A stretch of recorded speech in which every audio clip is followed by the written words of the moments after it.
We went to a haunted house. I'm getting divorced now, but we were supposed to go to Fear Factory, but Kyle bought tickets to Nightmare on 13th for some reason. So that's where we ended up going. They were so packed and the parking lot was so full. We had to park 2 blocks away and walk to Nightmare on 13th. So we got there 20 minutes past our window that we picked when we bought the tickets. And we were like, can we still go? And they were like, yeah, it doesn't matter. And this kid, he heard this kid talk and he's like, oh, that's him. So he came up to me and he goes, I think that's your son right there.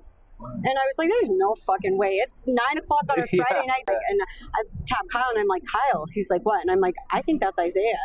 And he's like, no fucking way. Both of us were like, there's no fucking way. Yeah. So she walks up and she taps the girl on the arm that this kid's hugging on. And she asked her, she's like, hey, sorry to bother you, but is his name Isaiah?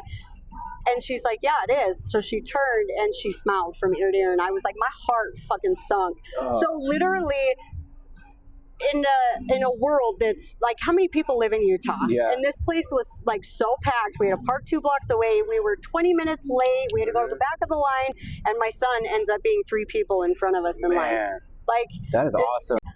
But so I introduced myself to him, told him who I was. We hugged, it was just, he was 4 last time he seen me. So it didn't bother me not one bit that he didn't know who I was. And I was like, I'm your mom. And he's like, wait, for real? And I was like, I'm your mom.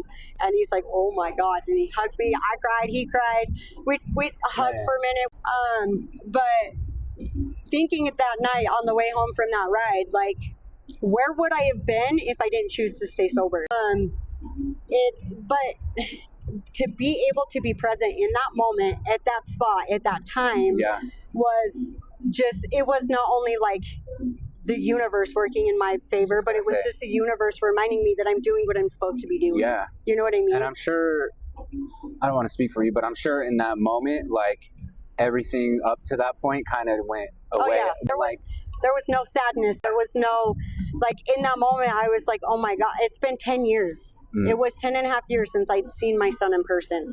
And just seeing him, and it just reminded me that what I did was right. I just want to make sure that everybody knows that they can do this, regardless of their past, their upbringing, their current situation.